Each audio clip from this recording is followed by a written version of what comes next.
devocional de teologia pentecostal e espiritualidade. O tema do nosso encontro é a dinâmica da relação entre igreja e academia na teologia pentecostal. Lembrando, né, que este evento conta com a participação de um consórcio de instituições que ofertam curso de bacharel em teologia e são cursos reconhecidos pelo MEC, né? Nós temos aqui o CETAD da Paraíba, é isso, né? CETAD PB. Nós temos aqui também a FAECAD, nós temos também a Faculdade Cristã de Curitiba, nós temos a FEICS, nós temos também a FAESP, nós temos a Faculdade de Repidim, e lembrando que este evento também é apoiado pelo setor da CGADB, o SEC, que é o Conselho de Educação e Cultura. Bom, gostaria de destacar que este evento ele aconteceu na modalidade à distância, por intermédio das nossas plataformas digitais, em particular do YouTube e do Facebook, e hoje, então, esse terceiro encontro, ele se dá na modalidade híbrida. Portanto, nós estamos aqui presencialmente na sede polo da Faculdade Refidim, aqui na rua Cerro Azul, 888, Nova Brasília, aqui em Joinville, Santa Catarina, mas também estamos ao vivo por intermédio do YouTube e do Facebook. Gostaria de destacar também que este evento ele faz parte, né, do nosso programa de extensão, que é coordenada pelo professor Dr. Ailton Martins. Nós temos o compromisso, né, de ofertar a nossa extensão na modalidade à distância. Por isso, então, que este evento está acontecendo na modalidade à distância, ao mesmo tempo que acontece também nas nossas plataformas digitais. Gostaria de dizer que é um prazer enorme estar aqui com aqueles que estão presentes. Hoje nós teremos também um momento especial, onde alguns alunos receberão o seu diploma, ou melhor, passarão pela formalização, colação de grau, melhor dizendo. Então, nós agradecemos a presença desses alunos, agradecemos a presença de todos e todas que estão aqui e que também estão nos assistindo por intermédio do YouTube e do Facebook. Bom, dito isso, eu convido aqui, então, a professora mestra Andréia Nogueira, que fará, então, a mediação da noite de hoje. Depois ela vai apresentar o nosso palestrante e assim por diante. Gostaria de iniciar este evento com uma oração e convido, então, o professor Ailton Martins, que é o coordenador de extensão, para que faça essa oração, dando abertura a este evento. Espero que seja um sucesso, então, este evento para todos nós. Boa noite, professor, a todos. Oramos.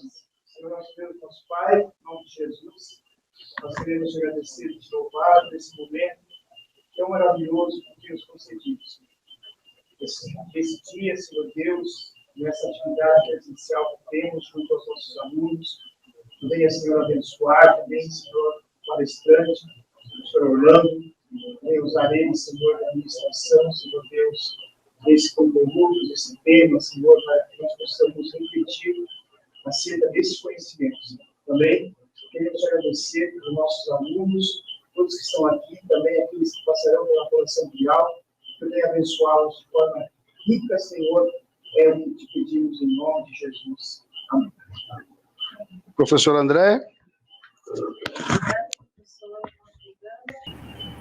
Então, é uma alegria para mim, como professora da Faculdade Refidim, para todos nós, a equipe docente da faculdade, professor Clayton, coordenador, professor Valdinei Gandra, e todos que desde segunda-feira estão empenhados para a transmissão desse evento que, como o professor Gandra já mencionou, está sendo feito em parceria com várias instituições, também por todo o Brasil, instituições pentecostais. E a Faculdade Refidim, como polo, fica muito feliz em receber aqui os alunos. Não sei se o Everton consegue mostrar ali o nosso coordenador de TI, que está presente aqui com a gente hoje também, que nos ajudou na organização de todo esse aparato tecnológico. E quando ele puder mostrar ali as pessoas que estão aqui com a gente, que já estão chegando para esse evento, e vocês que estão aí do outro lado também, que já estão interagindo conosco, estão deixando suas mensagens. Daqui a pouco o professor Orlando já estará fazendo a sua palestra e vocês podem estar à vontade para deixar aqui as suas perguntas, os seus questionamentos. Vocês também que estão presentes aqui nessa noite, vocês podem já formular as suas perguntas para o professor Orlando, que estará depois da palestra respondendo a cada uma das perguntas. E antes de passar para o professor Orlando, eu quero aqui fazer a leitura do resumo do currículo do professor. O professor Orlando é professor da casa e vai estar conosco aqui nessa palestra, e ele tem um vasto currículo, né? E eu quero ler aqui para vocês que estão presentes com a gente via internet e para vocês também que estão aqui presencialmente. Então, o professor Orlando, ele é psicólogo pela Faculdade Guilherme Guimbala, é doutorando em psicologia no programa de pós-graduação em psicologia, mestrado em psicologia pela Universidade Federal de Santa Catarina, tem especialização e graduação em teologia pela Faculdade Refidim, é coordenador dos cursos de especialização da Faculdade Refidim, coordenador dos cursos de especialização em psicologia social, práticas institucionais e comunitárias na comunidade Guilherme Guimbala, é docente no curso de teologia da Faculdade Refidim e nos cursos de psicologia e fisioterapia da Faculdade Guilherme Guimbala. E o tema da palestra do professor Orlando hoje será o papel do Espírito Santo na teologia pentecostal e sua interação com a academia. Então, já quero, neste momento, passar para o professor Orlando, que terá toda a oportunidade para desenvolver a sua fala. Obrigado, professora Andréia. Saúde os irmãos com a paz do Senhor Jesus. Amém? Posso? Bem, quero agradecer, em primeiro lugar, à diretoria, à coordenação do curso, pelo convite que me foi formulado para poder tecer algumas considerações sobre o tema e falar, de algum modo, em nome do quadro docente da nossa instituição. Agradecer também, especialmente a vocês que vieram, para poder prestigiar e conversarmos, e parabenizar já de antemão aos estudantes que estarão fazendo hoje a colação de grau, que é uma celebração, uma festa. Passaram-se 3 anos e 6 meses e vocês, bravamente, cheios do Espírito, conseguiram passar esse mar, esse oceano que é a teologia, ou caminhar teológico. Então, parabéns, e espero que vocês desfrutem desse momento da colação de grau. Bem, o tema que foi proposto para que eu pudesse conversar com os irmãos nessa noite é o papel do Espírito Santo na teologia pentecostal e a sua interação com a academia. E aí eu começo com uma frase. Mudou o slide, ficou mais bonito. Que lindo. Eu peço licença para os irmãos, eu vou levantar, porque eu sou pentecostal, e além de ser pentecostal, eu sou africano. Então, as duas coisas, elas exigem sempre uma corporeidade, né? Então, não vou conseguir falar sentado. Então, irmãos, eu comecei com essa frase. A gente pensa para viver. Portanto, fazemos teologia para a vida e não para a morte. Por que eu começo a minha fala com esta frase? Efetivamente, a atividade intelectual, ela tem um objetivo primordial, que é a gente pensa para conseguir dar conta da vida, para organizar as coisas da vida, para tentar elaborar a nossa experiência como seres humanos. A gente se lança numa atividade reflexiva, numa atividade intelectual, para melhorar a nossa vida, né? Eu me lembro muito de uma frase que a minha mãe sempre falava, que ela tinha os seus equívocos, mas de algum modo dialoga um pouco com isso que eu estou trazendo aqui, que ela sempre dizia: a gente tem que estudar para ser gente. Não que necessariamente a gente tem que estudar para ser gente. Mas o sentido da frase, olha, é que quando a gente estuda, passa por certos processos de formação e reflexão que nos ajudam a viver melhor. Em tese, era isso que a minha mãe estava querendo falar. Então, quando a gente se propõe a refletir sobre as coisas, quando a gente se propõe a fazer uma aventura, que eu estou chamando aqui aventura de formação intelectual, formação acadêmica, quando a gente vai fazer um curso, quando a gente, enfim, lê algum livro, produz ideias, o grande objetivo é a gente pensar a nossa vida para que a gente consiga construir o melhor caminho possível para termos uma vida minimamente feliz. Então, a atividade intelectual, ela é uma atividade que nos leva para a vida. Em tese, não deveria nos levar para a morte.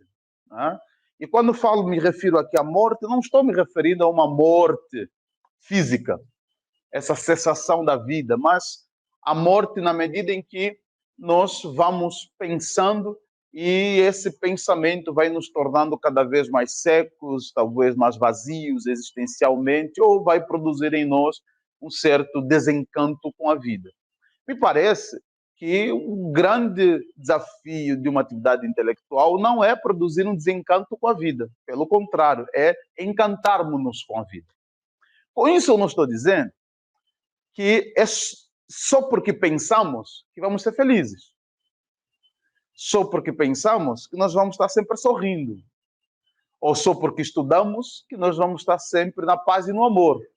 Pelo contrário, a trajetória de colocar-se a pensar a vida, colocar-se a pensar as questões que nos atravessam, produzirão angústias. Produzirão, muitas vezes, certas inquietações. Mas vejam, são inquietações que um filósofo, inclusive judeu, dizia, Baruch Spinoza, são inquietações que nos direcionam a uma potência para a vida e não a um padecimento. Então, a atividade do pensamento, ela precisa nos impulsionar para a vida, para a qualidade da existência e não a um padecimento da existência. Bem, por conta disso é que eu digo que a gente pensa para viver e não para morrer. Portanto, fazemos teologia para a vida. Me parece que isso nos dá caminhos para a gente se perguntar por que então que a gente faz teologia? Porque a teologia é uma atividade do pensamento humano. A teologia é um exercício de reflexão. A teologia é um exercício intelectual para tentarmos dar conta disso que nós temos de experiência da fé. Então, se a gente pensa para viver, entendo também que a gente faz teologia para viver. A gente faz teologia para qualificar a nossa experiência de vida. E vejam aqui, irmãos, não estou falando que a gente faz teologia para pregar. Não estou falando que a gente faz teologia para ensinar, para ser bom professor ou um bom pregador e boa pregadora. Entendo que isso é um dos desdobramentos da teologia. Há uma vocação para a teologia que é anterior à funcionalidade que nós temos na igreja. A teologia, antes disso, é esse espaço para podermos pensar a vida, para vivermos melhor como seres humanos. Então, a partir disso é que eu entendo que o caminho da teologia, a atividade teológica, precisa ser marcado por uma dinamicidade espiritual que nos dá alegria para viver. Não há como fazer teologia sendo marcados o tempo inteiro por uma tristeza que nos impede de avançarmos a vida. Então, teologia é potência para a vida e não padecimento ou morte da vida. Dito isto, eu vou pedir que passe o slide, por favor. O que é, então, fazer teologia? Dentro dessa lógica que eu estou chamando aqui de uma lógica de produção de vida, de uma lógica de se colocar para refletir sobre a vida e a experiência de fé, e isso produzir em nós uma mobilização para a vida. Então, o que é fazer teologia? Eu compreendo que fazer teologia é arriscar-se na compreensão da nossa própria fé. E isso, de algum modo, durante a graduação, todos vocês nas disciplinas que a gente leciona, lida um pouco com esse pensamento, arriscar-se. E vejam que eu escolhi a palavra e não foi uma palavra por acaso, arriscar-se. Fazer teologia é arriscar-se na medida que arriscar-se tem a ver com essa dimensão de que nós nunca sabemos ao certo o que virá depois. Arriscar-se tem a ver com essa coisa de que a gente se coloca, né, e não tem controle sobre a experiência, sobre o que virá. A gente se disponibiliza para estar diante dos efeitos, dos registros, daquilo que virá dessa experiência. É arriscar-se. Ao mesmo tempo, quando a gente se arrisca, a gente já está assumindo um lugar. Que lugar é esse? De que a gente não tem controle prévio, que a gente não tem domínio prévio daquela experiência, daquela situação. A gente se arrisca para conhecer.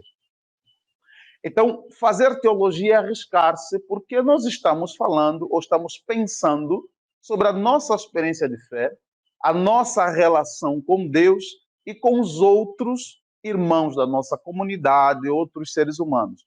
E nós não temos controle sobre isso. Nós não temos controle sobre Deus. Nós não temos controle nem sequer sobre a nossa experiência de fé. Lembram os irmãos que o Espírito sopra e esse Espírito vai nos levando a direções que a gente não sabe muitas vezes. Então, veja, arriscar-se é assumir um lugar de que a gente faz uma teologia que a própria tradição teológica vai chamar de uma teologia perene. Uma teologia que é da tentativa, não uma teologia da excessiva certeza, porque a quem nós estamos refletindo, ou de quem nós estamos refletindo, que é da nossa experiência de fé e da relação com Deus, nós não temos domínio. Nós não dominamos Deus. Nós não dominamos o Espírito Santo.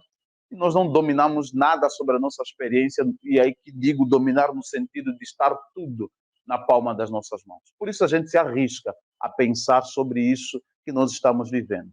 Né? Então, esse é um primeiro aspecto que eu entendo do que é fazer teologia.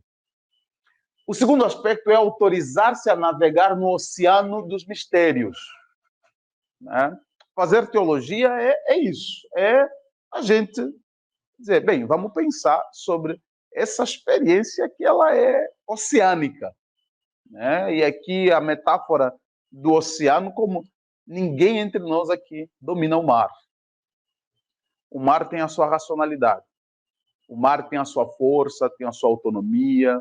A gente tenta simplesmente se estabelecer no mar, mas não conseguimos dominar o mar. Então eu entendo que a experiência de fé é uma experiência oceânica.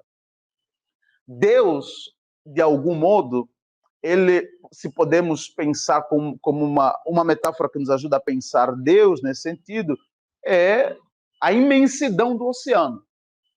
Me parece que nenhum de nós aqui vai dominar e conhecer o oceano na sua profundidade, na sua extensão, na sua largura. A gente é convidado a navegar no oceano. Então, se essa é a relação que temos com Deus, me parece que pensar sobre ele também é uma navegação. Né? Com as suas imprevisibilidades, com as suas marcas, com os seus registros, mas é uma navegação. Outra característica que eu coloco aqui é que esse autorizar-se a navegar, exatamente porque estamos diante de um oceano de mistérios, a gente se ancora em pequenas baleiras, né? Os irmãos aqui sabem o que é baleiras. Alguns irmãos não sabem. As baleiras são aqueles botes salva-vida que tem os grandes navios, que em situação de crise lança-se ao lado aqueles pequenos barcos em que as pessoas vão lá para tentar fugir de uma provável inundação ou afundamento. Eu gosto de pensar que a nossa capacidade de pensar são essas pequenas baleiras que nos ajudam a não afundar num mar né, de muitas coisas que temos que saber e pensar e que às vezes não damos conta porque, né, somos humanos e pequenos e finitos. Então, a gente se apega a algumas questões, algumas baleiras para nos ajudar a seguir o mar e atravessar esse oceano. Então, o que é uma baleira para nosso caso? Pode ser o nosso método teológico, pode ser a nossa perspectiva teológica que a gente adota, pode ser o nosso teólogo favorito, pode ser a nossa denominação, enfim, a gente precisa se apegar a essas coisas. Mas vejam, essas coisas, elas não dizem e não são determinantes, não dizem da totalidade que esse oceano tem. A gente precisa navegar nesse oceano, então a gente precisa de alguns suportes, de algumas coisas que nos ajudam a caminhar. Por que eu digo isso? Porque vejam, meus irmãos, se a gente assume essas perspectivas, a gente já está começando a caracterizar um pouco do que é o pensamento teológico. Ele não pode ser um pensamento definitivo, ele não pode ser um pensamento conclusivo sobre tudo e todos, ele não pode ser um pensamento arrogante. Ele é sempre um pensamento do possível. Porque a quem nós nos relacionamos, ou com quem nós nos relacionamos, que é Deus, e essa experiência de fé, jamais será capturada na sua inteireza pelas nossas pequenas baleiras. Jamais. Né? Por isso é que entendo que um bom teólogo e uma boa teóloga sempre será alguém muito simples e muito humilde. Não como uma virtude moral apenas, mas como uma coerência existencial. Porque a gente estuda, se coloca a pensar para tentar dar conta de um oceano de mistérios. E que a minha teologia não define tudo, não dá conta. Minha teologia é só uma pequena baleira. O meu teólogo favorito, o meu método, não consegue capturar Deus na sua inteireza. Acho que isso é fundamental, porque quando a gente começa a pensar por aí, a gente começa a assumir uma postura um pouquinho mais humilde e, ao mesmo tempo, a gente começa a fugir dessas teologias e desses discursos teológicos e esses métodos teológicos que nos dão muitas certezas de tudo. Que nos dão muitas certezas do mar, do oceano e de tudo. Né? Então, eu acho que fazer teologia é um pouco sobre isso. E, ao mesmo tempo, fazer teologia é alegrar-se com o privilégio santo de poder ser cooperadores de Deus. E aí eu retomo essa imagem que Paulo utiliza lá em 1 Coríntios, capítulo 3, do versículo 9 ao 17, quando ele se coloca nesse lugar de cooperador de Deus. Então, aventurar-se na teologia, no pensamento teológico, é assumir esse santo privilégio de sermos essas pessoas que procuram pensar um pouco sobre Deus, para que, a partir disso, a gente possa contribuir nesse movimento de Deus revelar-se para a história, para as pessoas, para a nossa igreja e por aí vai. Então, nós fazemos teologia porque queremos ser cooperadores de Deus, para que as pessoas conheçam um pouco desse Deus e conheçam um pouco dessa revelação. Bem, entendo que isso é um pouco do fazer teológico. E aí a pergunta que cabe, e que é a pergunta dessa nossa semana de reflexão, tem muito a ver com a ideia de, então, nesse exercício, qual é o papel do Espírito Santo? E essa é uma pergunta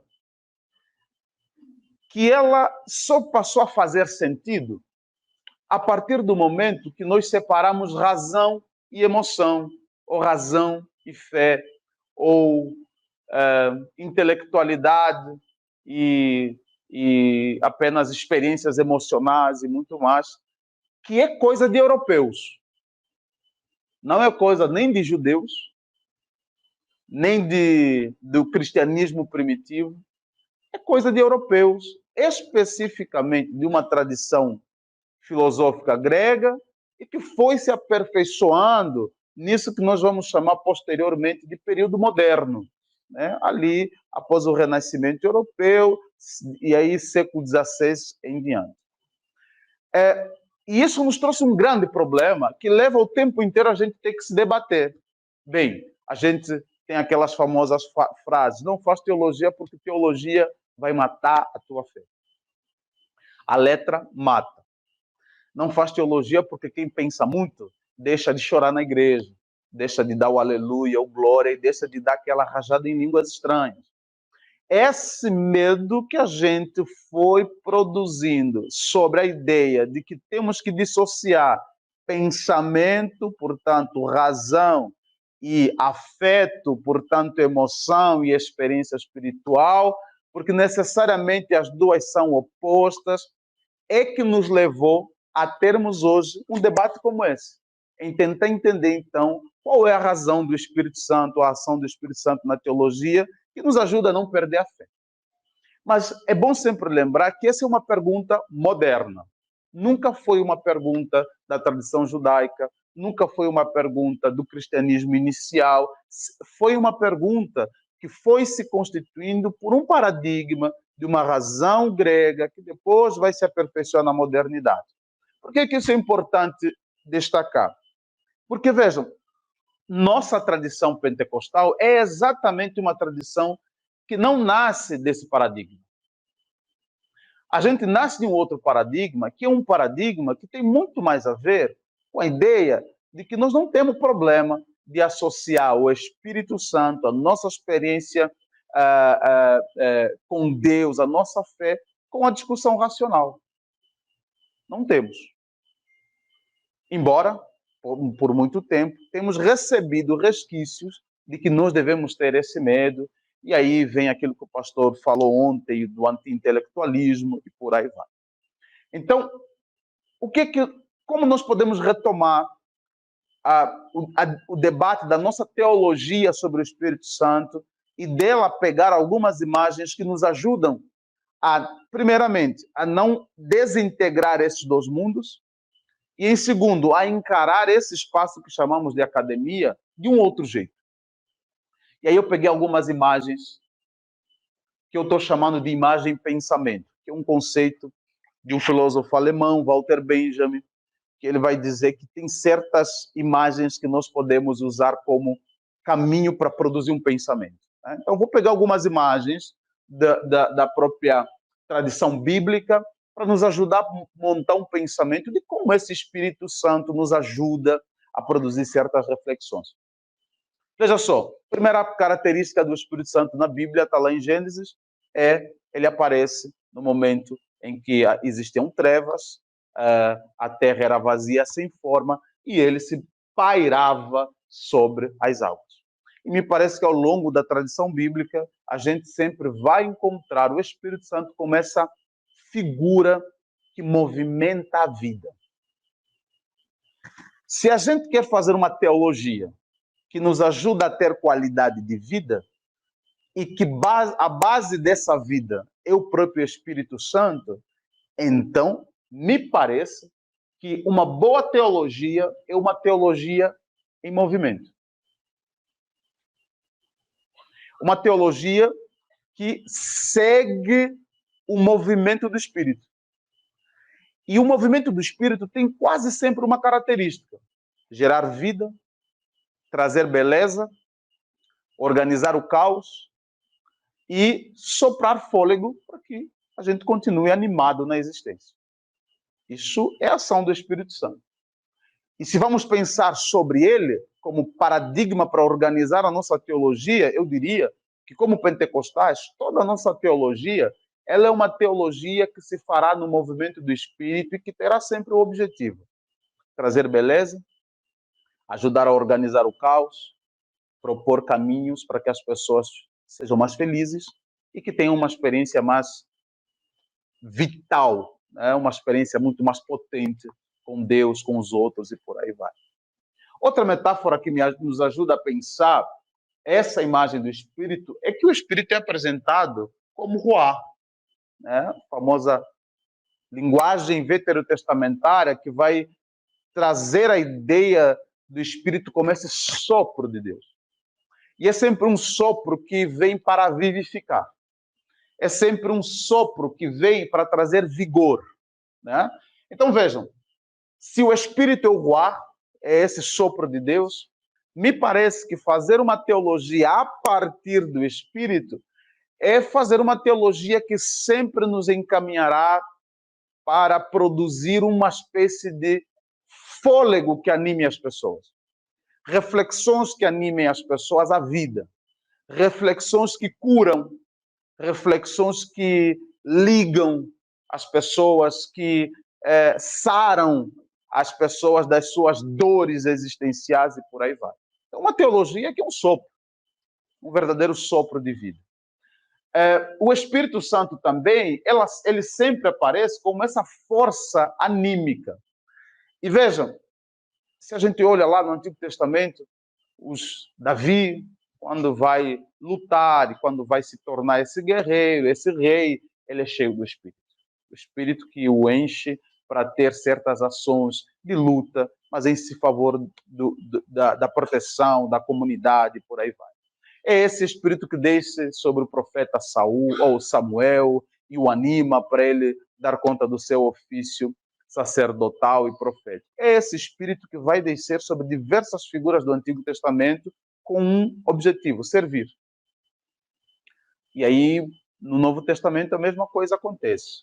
Então, me parece que uma das marcas do Espírito é gerar em nós essa força anímica para servir. Portanto, a partir desse eixo, entendo que a gente faz uma teologia que tem como premissa servir as pessoas. Servir as pessoas em que sentido? Para que elas tenham esclarecimento, para que elas sejam educadas da melhor maneira possível no caminhar sobre a fé, no entendimento da fé, para que elas sejam edificadas na fé e sejam fortalecidas para caminhar na vida. Então, é uma teologia que ela é feita a partir dessa força anímica que nos ajuda a servir as pessoas, a servir a igreja. E vejam, meus irmãos, que quando a gente começa a pensar, fazer teologia por essas perspectivas, a teologia deixa de ser apenas um certo campo do debate dogmático, ela deixa de ser apenas um campo das nossas discussões que muitas vezes nos levam a um engrandecimento de nós mesmos e pouca utilidade para a vida. Não estou pensando só para a igreja, para a vida de modo geral. A teologia deixa de ser isso. Ela passa a ser orientada para um outro eixo, que é um eixo de sermos cooperadores dessas imagens e dessas ações que o Espírito Santo nos faz ao longo da história. E aí, por fim, o Espírito Santo, como esse que enche os discípulos e faz com que eles falem outras línguas. Bem, isso é uma marca também de um fazer teológico animado pelo Espírito. Ele dá a possibilidade de a gente fazer uma teologia desapegada ou descontrolada. Porque uma das características de quando o Espírito desceu sobre os discípulos foi que as pessoas começaram a olhar para os discípulos e disseram que eles estavam aparentemente embriagados. Eles estavam um pouco descontrolados. Muito interessante essa metáfora, porque quando o Espírito nos toma, nós não conseguimos controlá-lo, porque ele é incontrolável. Então, aqui também tem um caminho para um fazer teológico. Que a nossa teologia não é para controlar Deus. Não é para delimitar as ações de Deus. Não é, em nenhum momento, para tornar Deus refém dos nossos métodos. Ela é um tipo de teologia pautada na ação do Espírito que nos lembra que nós temos que viver no descontrole do Espírito.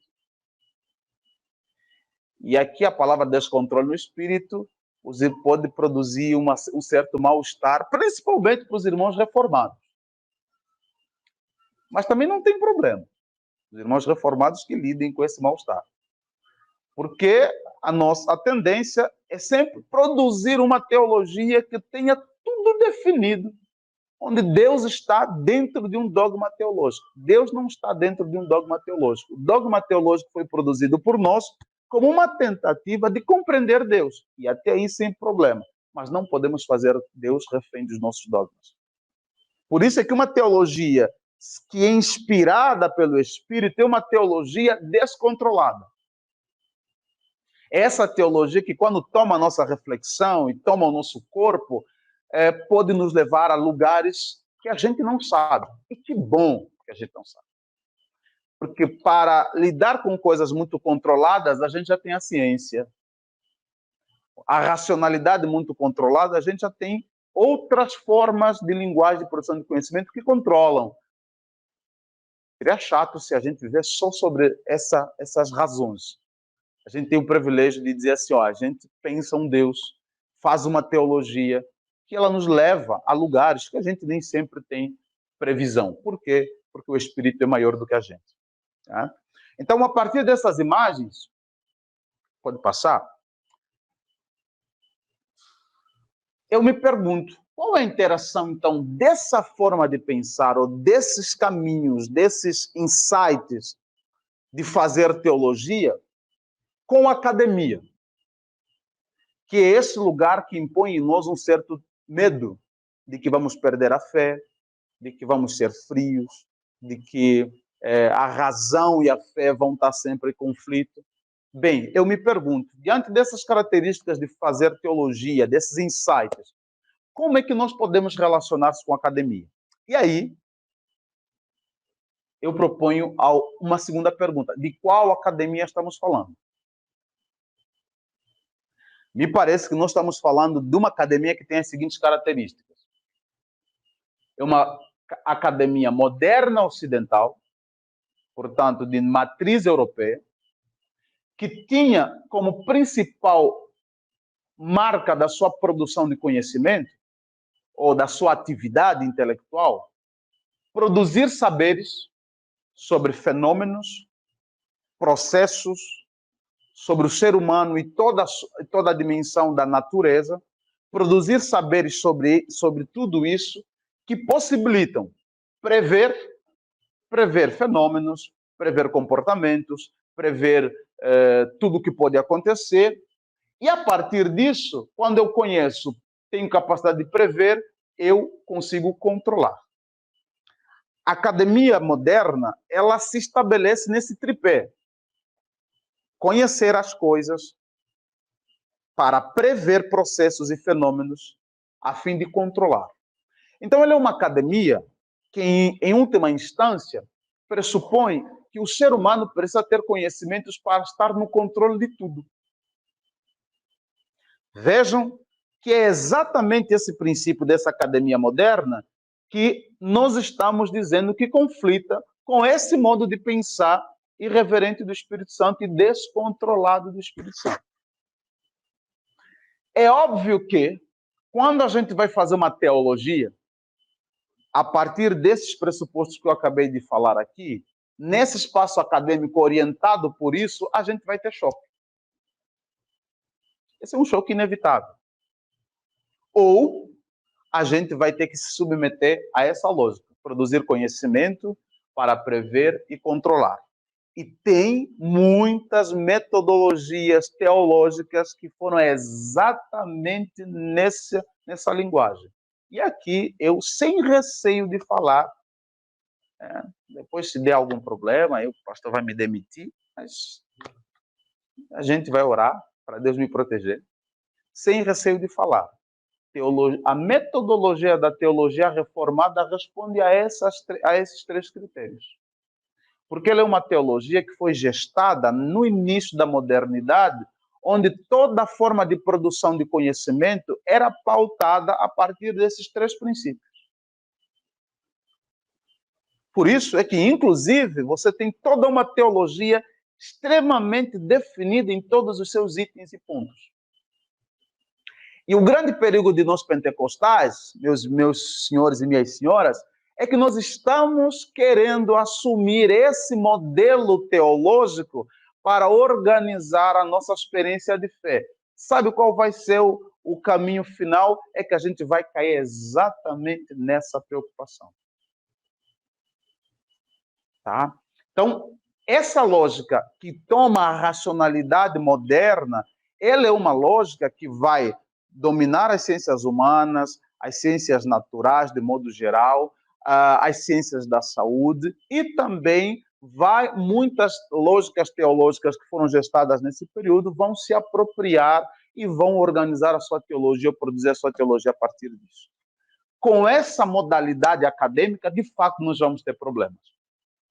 A segunda característica é que essa modalidade acadêmica moderna, essa academia moderna, ela tem uma exclusividade metodológica. Ela diz que só existe uma forma de produzir conhecimento.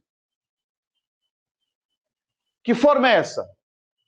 Razão dedutiva, né? Suponho que alguns de vocês já se depararam do que é essa razão dedutiva, mas rapidamente, o que é essa razão dedutiva? Essa razão proposta, por exemplo, pelo pensamento cartesiano, né, que dominou o século XVI, XVII de modo geral, XVII, XVIII de modo geral, que vai dizer o seguinte: olha, o ser humano usa as faculdades da razão para conseguir conhecer qualquer fenômeno, desde que siga algumas etapas. Entre elas, se tem um problema, fragmenta esse problema, estuda nas suas pequenas partes, depois chega a certas teses, a partir disso faz certas teorias, elabora certos princípios, e aí você tem o conhecimento estabelecido. Dedução. Essa forma vai privilegiar um tipo específico de linguagem, a escrita. Um tipo específico de linguagem. Tudo que eu consigo deduzir, metodologicamente, eu preciso escrever. Portanto, conhecimento válido é aquilo que está escrito. Essa exclusividade, ela também vai privilegiar a razão empírica. Essa razão empírica, ela vai ter o pressuposto de que todo saber, para ser crível, precisa passar por pressuposto de experimentação. Bem, eu só acredito em alguma coisa que foi experimentado, repetido e dialogou. O resultado da experiência dialogou com as teses dedutivas que foram feitas.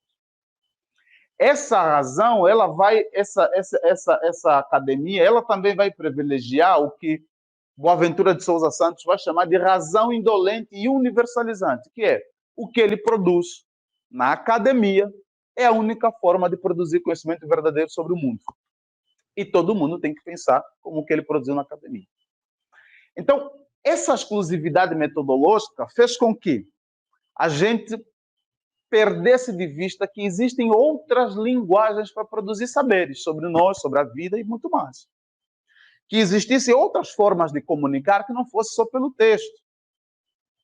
Que existissem outras formas de produzir verdades que não fossem apenas pelos princípios dedutivos, empíricos e por aí vai. Isso aqui, se a gente não debate e problematiza isso, nós sempre seremos uma teologia pentecostal que vai pagar pedágio para as teologias luteranas, teologias reformadas, as teologias que vêm do pensamento europeu. Por quê? Porque elas são produzidas a partir dessas características. E vai nos tomar sempre aquela sensação de que nós pentecostais não fizemos teologia igual os batistas, os presbiterianos, os luteranos e essas coisas. Nós não soubemos pensar igual a galera que está no contexto acadêmico. Essa lógica é uma lógica que vai nos levar sempre a uma impotência reflexiva e uma impotência do fazer teológico, porque a gente estará sempre pagando pedágio para essa lógica da modernidade ocidental e essa exclusividade metodológica. Portanto, proponho o seguinte, por gentileza. Vamos começar a seguir os sopros do Espírito. O Espírito não tem exclusividade metodológica. O Espírito não pretende ser conhecido a partir de uma única linguagem. O Espírito não tem essa lógica, que é uma lógica ocidental de dominação e de controle. A partir disso, eu penso no seguinte: como podemos fazer uma teologia pentecostal no contexto acadêmico? Primeiro, propor para a academia uma espécie de sabotagem. O que seria essa sabotagem? Dizer para a academia que as únicas formas de produzir conhecimento não são essas que ela decidiu como válidas. Tem outras possibilidades. Esse é o primeiro ponto, porque a partir daí a gente expande a ideia de academia, expande a ideia de produção de conhecimento ou da atividade intelectual. Quando a gente fizer isso, pode passar,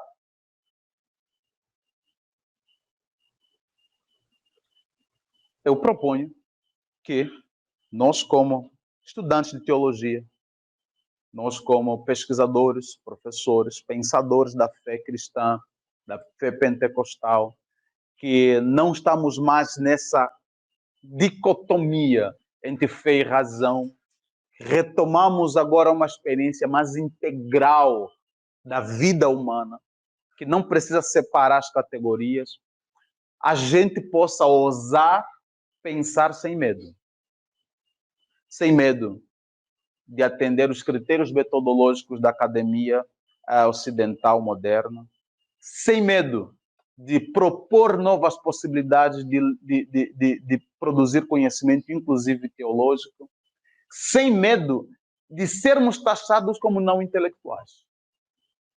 É fundamental que a gente comece a usar dessa forma. É fundamental que a gente comece a dizer o seguinte: não tem problema de estudar filosofia e domingo ir na igreja e orar em língua estranha e chorar. Não tem nenhum problema. Isso é só problema para a cabeça do ocidental que quer separar as coisas.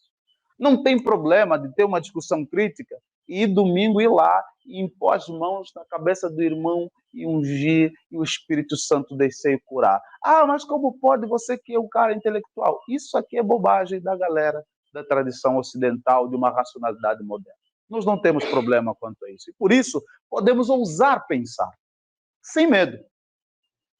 E aqui retoma um pensamento que não é meramente dedutivo.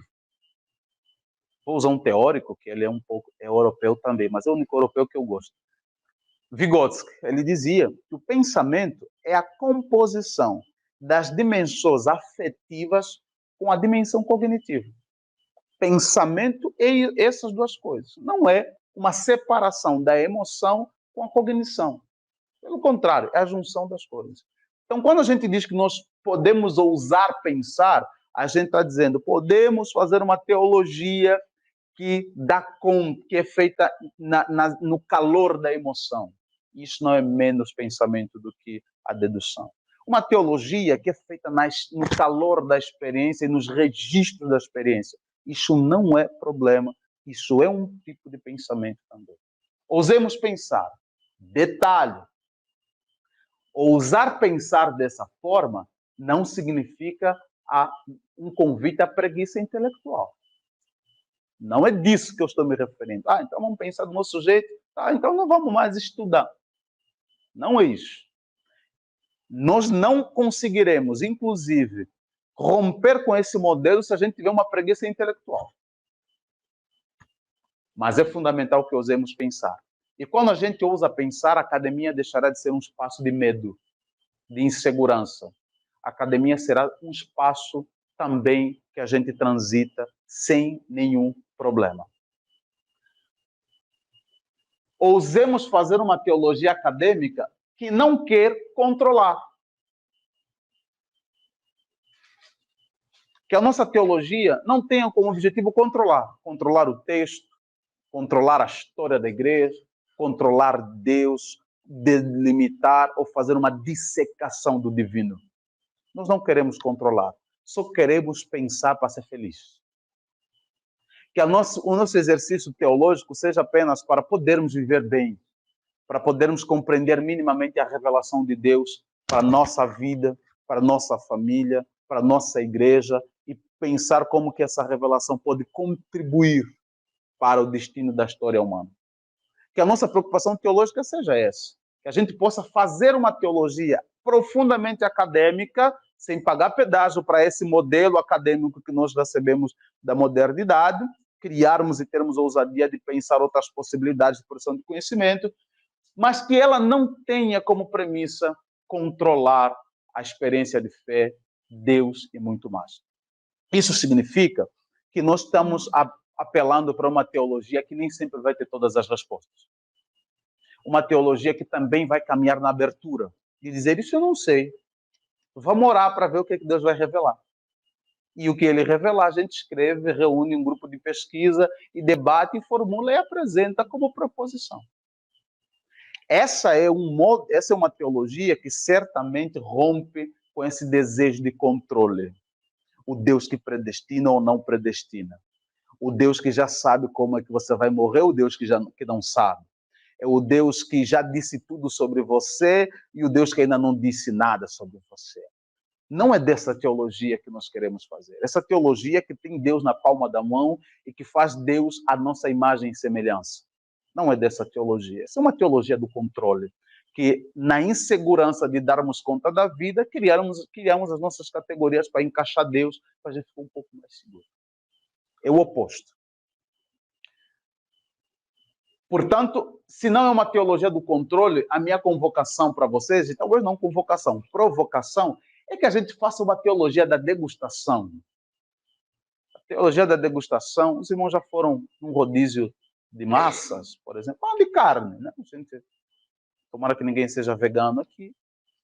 Mas quando a gente vai num rodízio de carne, o que a gente se propõe? A degustar cada uma das carnes. É tão legal, a gente sai do rodízio assim, nossa, que massa.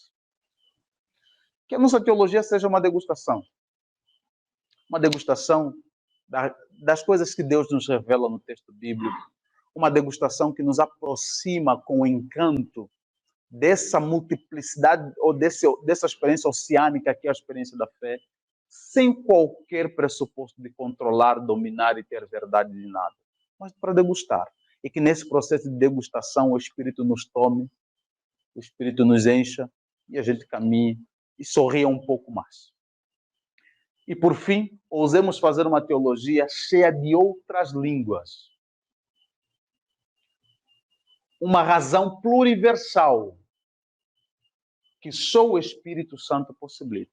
Que a nossa teologia seja feita de outras línguas. Meus irmãos, nós não conheceremos só Deus apenas por Martinho Lutero, Calvino e essa galera histórica. Respeitamos eles, verdade. Estudaremos eles sempre.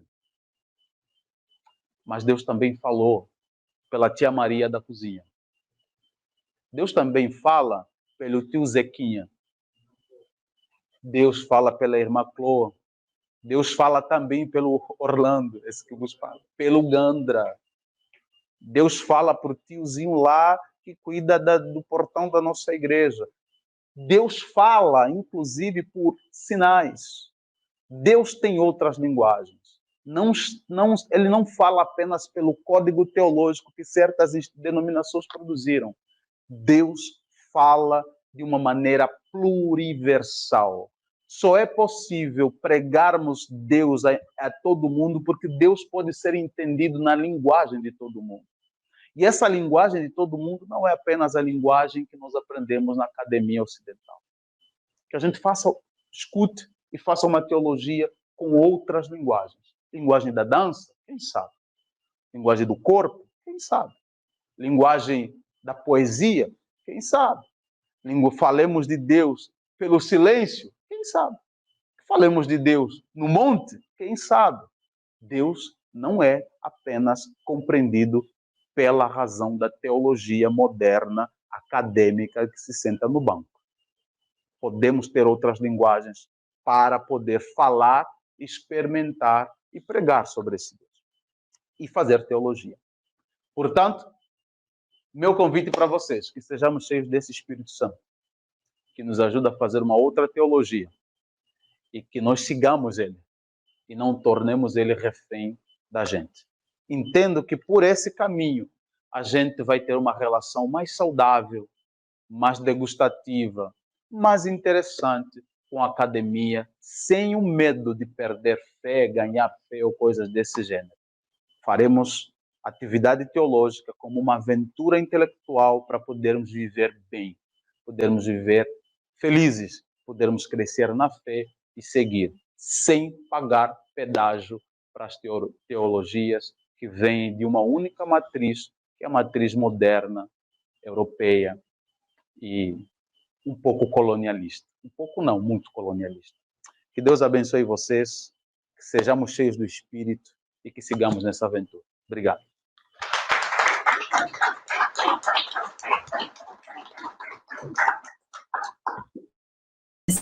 Agradecemos ao professor Orlando pela brilhante, clara, simples e profunda a explanação que ele fez sobre o tema. E também agradecemos pela provocação, pela forma como ele nos desafiou e pela forma como ele também nos encoraja a uma liberdade acadêmica aos moldes daquilo que, teoricamente, nós nos apresentamos que somos, o povo da experiência. E o professor Orlando nos levou por esse caminho de uma forma brilhante, nos apresentando um horizonte de liberdade acadêmica que seja exclusiva e que seja inédita. E eu fiquei muito feliz de ouvir o que o professor Orlando disse aqui e me senti provocada, me senti desafiada, e eu espero que cada um de vocês que estejam aqui tenham também sentido isso como bons pentecostais, que o Espírito Santo tenha tocado o coração de vocês, como tocou o meu coração aqui nessa palestra, para que a gente desperte aquilo que talvez seja o que falta para que nós possamos fazer uma teologia que seja mais abrangente e que alcance os objetivos que talvez sejam objetivos que até o momento ainda se colocam como distantes para nós.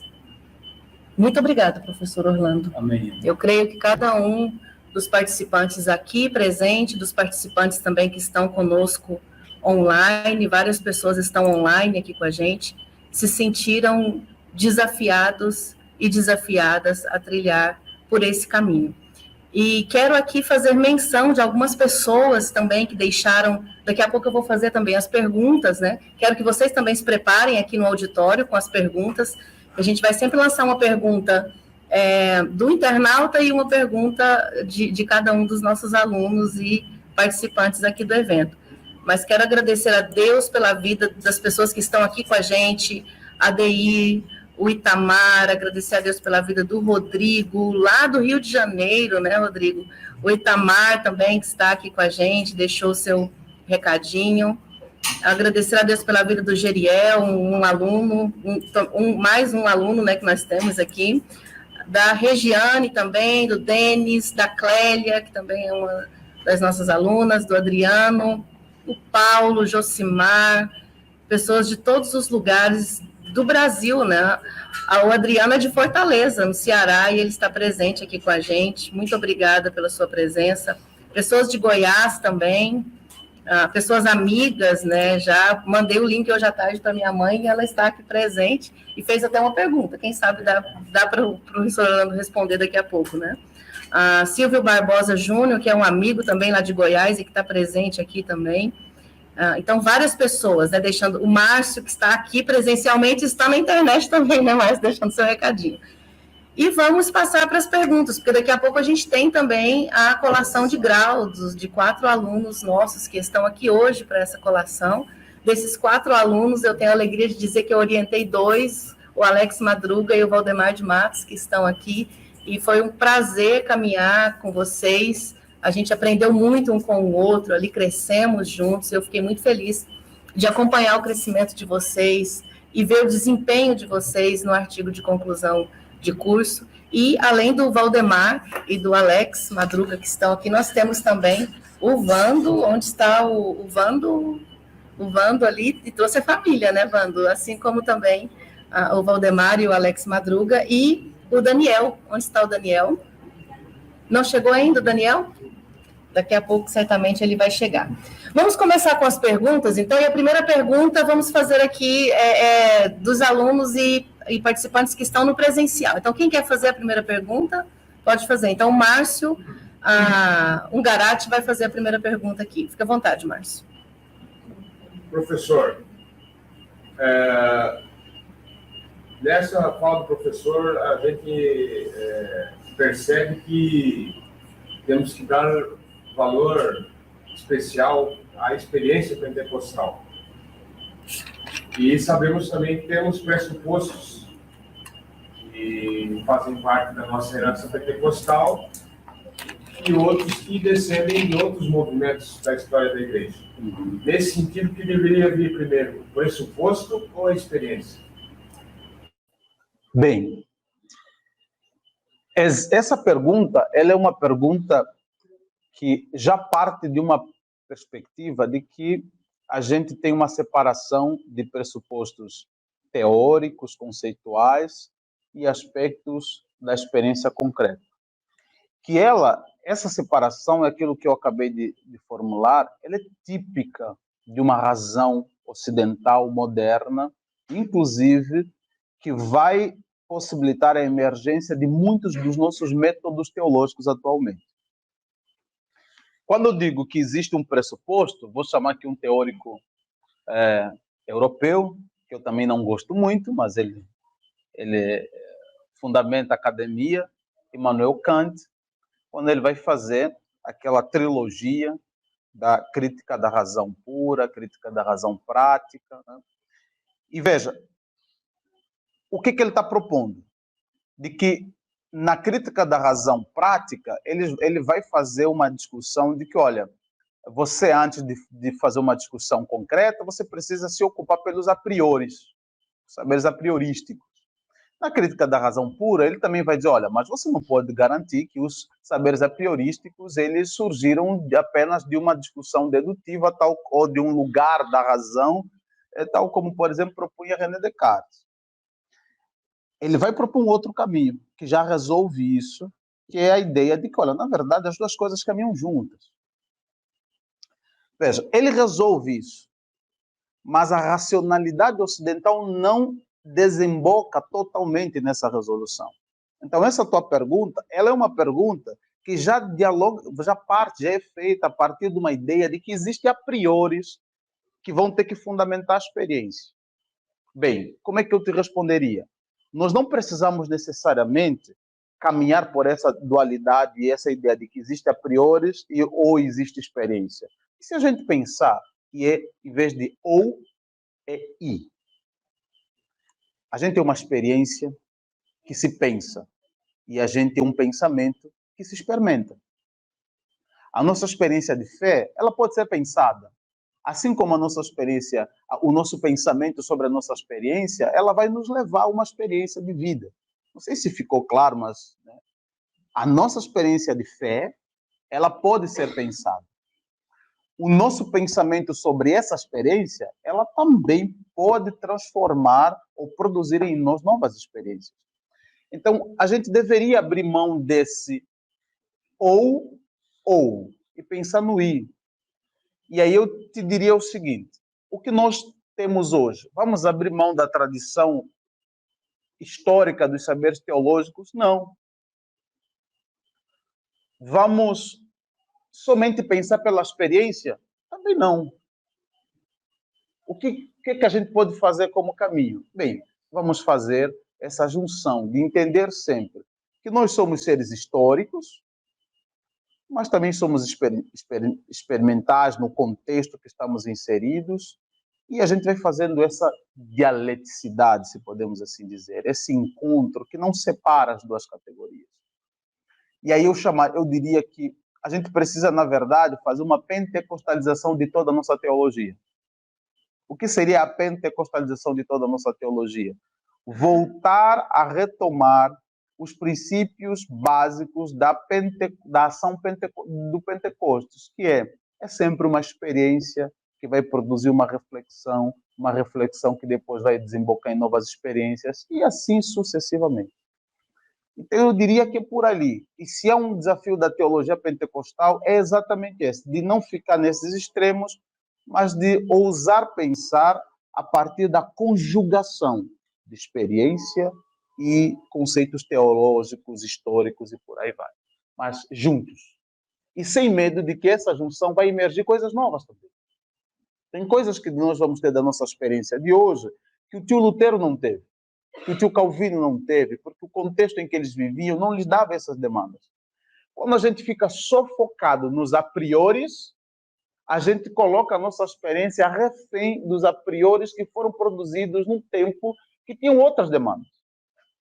Então, quando a gente começa a juntar, a gente perde esse medo histórico que sempre nos toma, e temos uma certa ousadia de entender, bem, tem coisas que nós vamos ter que começar a criar a partir da experiência que temos hoje. Né? Então, esse debate que nós estamos tendo hoje, de uma teologia do espírito, é um debate que, obviamente, Lutero não teve, talvez, uma preocupação que o Calvino não teve, porque a preocupação naquela época era outra. Era tornar uma teologia inteligível diante do discurso vigorante da época, que era esse discurso dessa modernidade racional, metodológica exclusiva. Por isso é que talvez eles não acabaram debatendo coisas que a gente está debatendo hoje. Se a gente não problematiza isso, a gente continua fazendo uma teologia que eu estou chamando de pagar pedágio, que a gente sempre diz, mas o Lutero disse isso, mas o Calvino disse. Sim, eles disseram lá no século XVI, XVII. Tem coisas de hoje que eu tenho que dizer, que o Márcio tem que dizer, que a nossa igreja lá na periferia tem que dizer, e que não tem nada a ver com o que o tio Calvino disse, com o que o tio Lutero disse, porque eles estavam vivendo lá na Suíça, Genebra, no século XVI, XVII. Não sei se eu... acho que é por aí. Tá. Por quais caminhos a gente poderia trilhar para começar a pensar em perder esse medo? Nossa, que pergunta boa. Eu acho que o primeiro caminho é exatamente a coragem de começar a estudar com maior rigorosidade e seriedade questões metodológicas. Eu acho que a gente, por muito tempo, se perdeu em estudar o produto da teologia e pouco investimos na investigação de como se produziram cada produto dessa, ou cada teologia. Acho que o nosso desafio é começar a entender método. Começar a dizer assim, vamos estudar como é que a teologia reformada produz teologia. Como é que a teologia luterana produz teologia? E a discussão é metodológica. Quando a gente começar a revisitar discussões metodológicas, a gente vai começar a entender o que de fato nos dá condições de romper, de se aproximar e de se distanciar, e, a partir disso, termos uma certa autorização também de criarmos nossos métodos. Eu acho que esse é um dos caminhos. O outro caminho, eu acho que para termos essa coragem, eu diria que é uma dimensão subjetiva. A gente deve deixar de achar que tudo que vem da Europa é legal. De tudo que o sujeito europeu, o teólogo europeu que produziu lá, a gente já parte de uma premissa de que não desconfia de nada do que ele falou. Eu acho que esse medo subjetivo que temos de que tudo que vem de lá é legal e, portanto, tudo que vem de lá é superior intelectualmente, nos paralisa de tal forma que a gente fica sempre com essa insegurança. Esse medo, não vou me autorizar, não vou propor e tal. Eu lembro de uma experiência muito interessante que nós tivemos aqui na Refidi, na época que o pastor Cláudio estava tentando esboçar um método. Acho que é experimentar.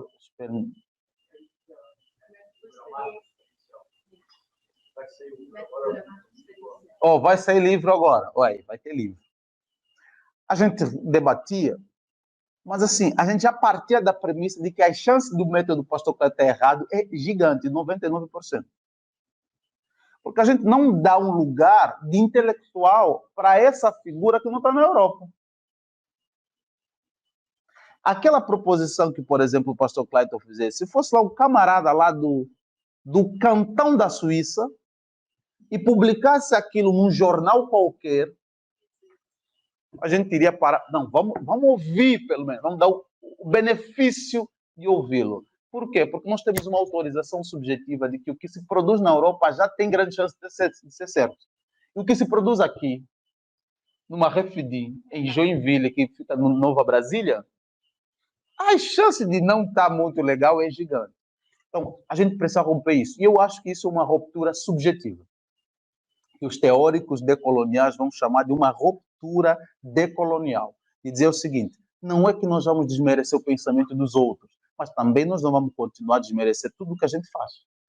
E vamos nos ousar. E, sem problema, vamos colocar para o mundo e vamos colocar para o debate. Se for legal, beleza. Se não for legal, as pessoas vão dar suas críticas e vamos seguir. Mas que a gente precisa ter essa ruptura subjetiva.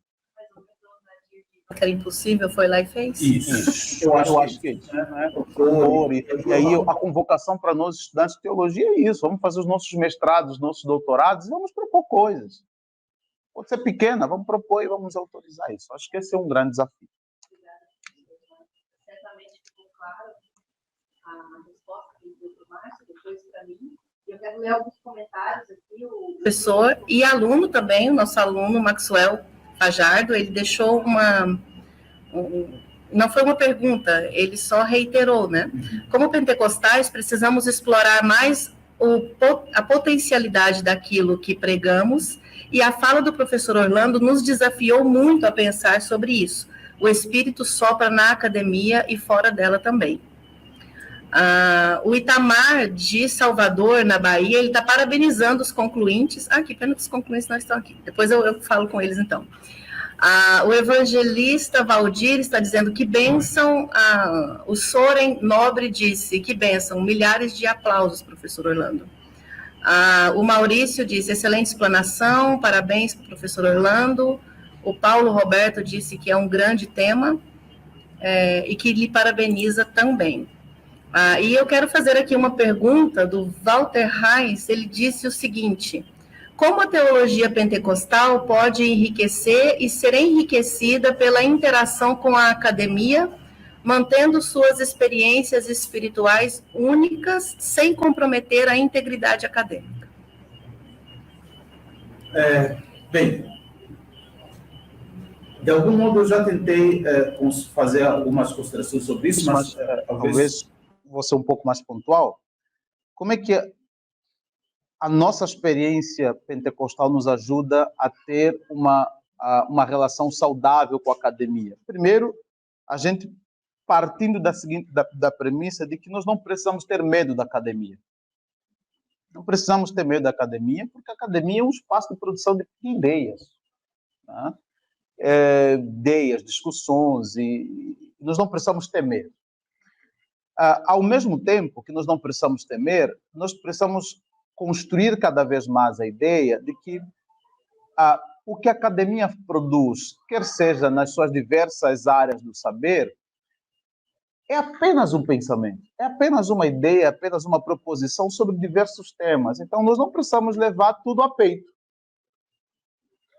A nossa experiência de fé, ela é uma experiência que vai nos organizar de um jeito que vai ser praticamente a nossa experiência matriz e organizadora da vida como um todo. Bem, como é que a gente se relaciona com isso na academia? Eu tenho uma minha experiência de fé e eu vou estudar coisas que vão contribuir para que a minha vida seja mais integral e mais interessante, sem necessariamente ficar com receio de que isso que se produz é a verdade última e que se eu não aceitar vai perigar minha fé ou coisas desse tipo. Acho que entender a academia como apenas um espaço de saber e entender que a nossa experiência de fé ela vai além daquele espaço acadêmico de saber. No entanto, isso não justifica uma ideia de que a gente então vai olhar para tudo que se produz na academia como coisas apenas periféricas e que eu não vou me integrar, não vou estudar, não vou ler. Não é sobre isso. Mas conseguir dar o devido lugar para cada um. Eu gosto muito de pensar que a nossa vida é que nem uma pizza. Qual é a lógica da pizza? Se você tira um pedaço da pizza, a pizza já não é mais inteira. Então, a nossa fé é um pedaço dessa pizza, a nossa experiência religiosa é um pedaço dessa pizza, o saber da academia é um pedaço dessa pizza, o saber da minha avó e da minha tradição é outro pedaço dessa pizza. Sei lá, são vários pedaços que compõem essa pizza. Então, quando a gente começa a entender que elas se relacionam, elas se integram, elas não precisam estar dissociadas, porque a vida, enquanto uma pizza, precisa de todos os pedaços, a gente tem uma relação um pouco mais tranquila com a academia. E aí a gente não precisa o tempo inteiro ficar num flerte da angústia e nunca vamos colocar a academia no lugar da fé, nem a fé no lugar da academia. A gente dá o devido lugar para cada uma e a gente percorre numa relação mais saudável. Eu acho que esse é um dos caminhos. Obrigada, professor Orlando. Alguém aqui no presencial, que está aqui no auditório, quer fazer mais uma pergunta? Até que horas as perguntas? Gostaria de fazer uma colocação. Esse tipo de abordagem, professor, não seria uma proposta de um multiperspectivismo? Não sei. Conceitualmente, eu nunca utilizei essa palavra, multiperspectivismo. Se faz sentido, pode ser. Organizo a partir dessa ideia? Não necessariamente. Eu leio muito mais a partir de uma leitura talvez mais holística da vida, talvez mais ou menos colonial e menos moderna da vida. Leio muito mais a partir de uma lógica africana, dos saberes de matriz indígena, que tem outra racionalidade. Eu conseguiria te dizer que vou por ali. Uma herança mais, tipo, uma herança oral? Oralidade, tradição oral, isso. Todas essas perspectivas. Agora, se a academia vai nomear isso como um multiculturalismo ou multiperspectivismo, pode ser também, não tem problema. Mas que eu não vou por esse conceito necessariamente, mas também não vejo problema se esse conceito for um conceito que nomeia da melhor maneira possível essas experiências. Porque o grande desafio também da academia, uma coisa que a gente tem que começar a problematizar, é que a academia gosta de resumir tudo a conceito. Para quê? Para poder controlar. Porque quando eu tenho um conceito definido para tudo, eu controlo as experiências de tudo e aí eu consigo julgar o que é e o que não é. Uma das coisas bacanas de uma racionalidade fora dessa academia ocidental é que a gente vai por uma linguagem mais narrativa que não necessariamente dá conceito, mas relata o vivido e o que está sendo pensado. E a partir disso, cada um vai elaborar se cabe um conceito ou não, mas foge do conceito. Por isso é que eu não gosto de usar a ideia de um multiperspectivismo, de uma interdisciplinaridade, exatamente porque eu acho que são conceitos já que estão demarcados. Mas não que sejam errados, mas eles também são perigosos porque podem capturar a experiência. Aliás, como eu coloquei lá, a tendência desses conceitos é controlar a experiência. Porque isso de uma maneira assim, interferiria até em questões de grandeza epistemológica, o senhor não acha? total. Tá? E por isso é que eu disse que um dos desafios nossos é retomar o debate metodológico, porque o debate metodológico vai necessariamente dialogar com as perspectivas epistemológicas. Para a gente pensar que tipo de epistemologia nós estamos querendo assumir para dar conta de uma experiência que nós estamos tendo. Eu acho que esse é um debate crucial. Obrigado. Ok, obrigada, Márcio. No cronograma aqui, nós iríamos até 9h10 com as perguntas, tudo bem? Temos mais 15 minutos.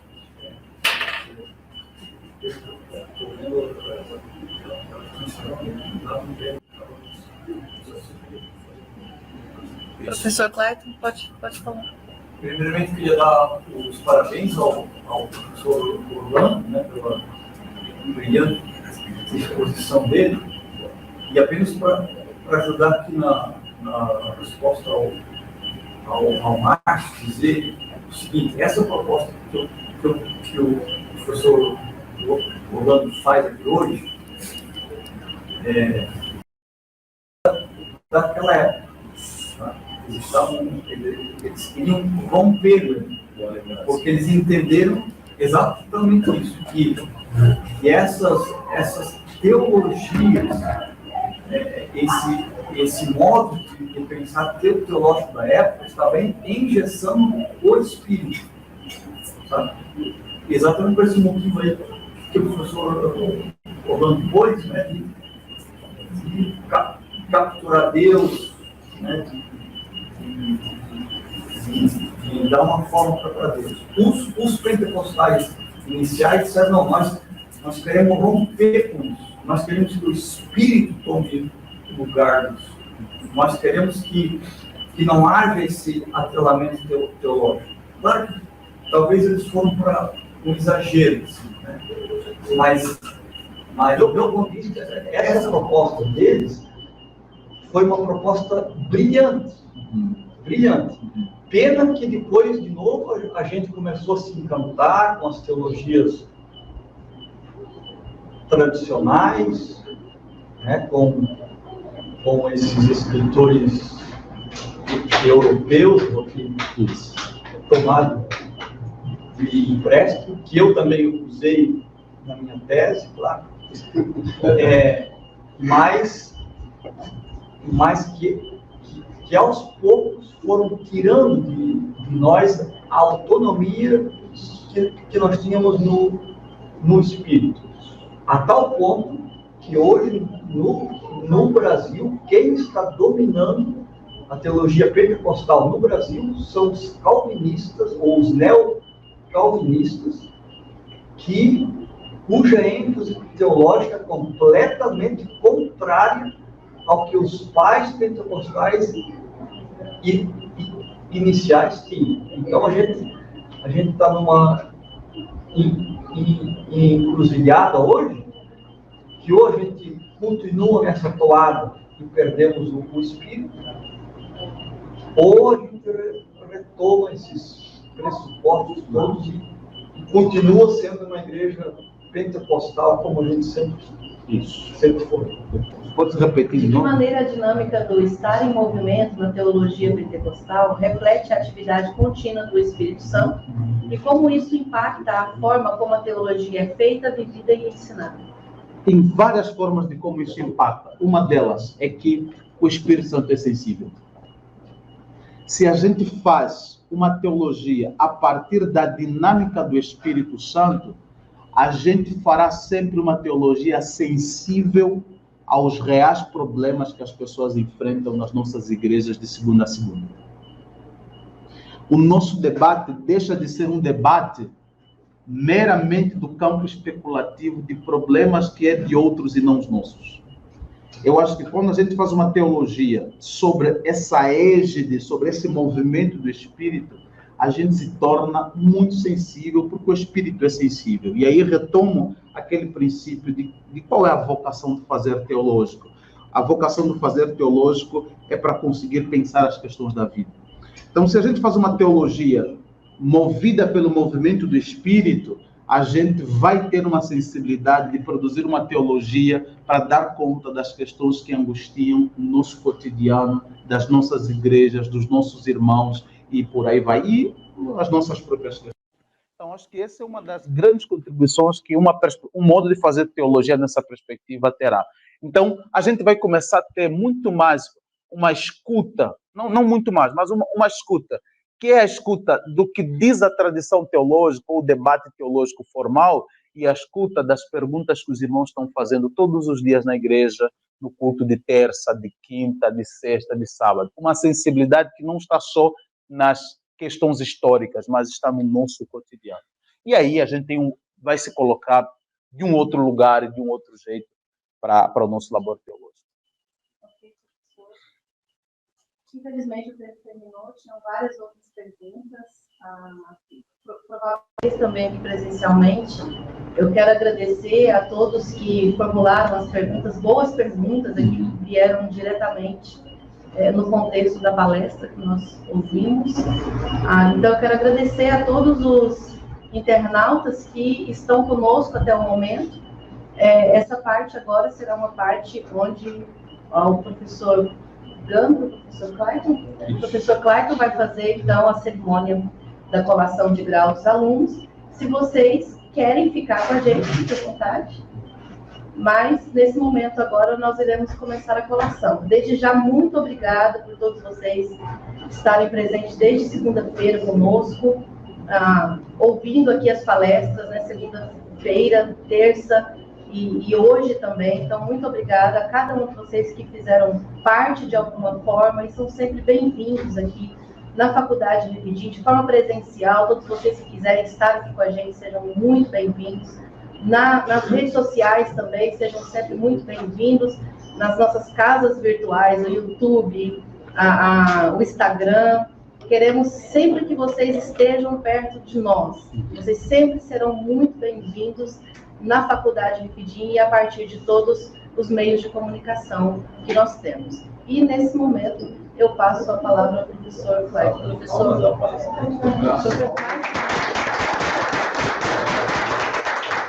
Se os irmãos sentirem no coração em fazer um pix para a oferta,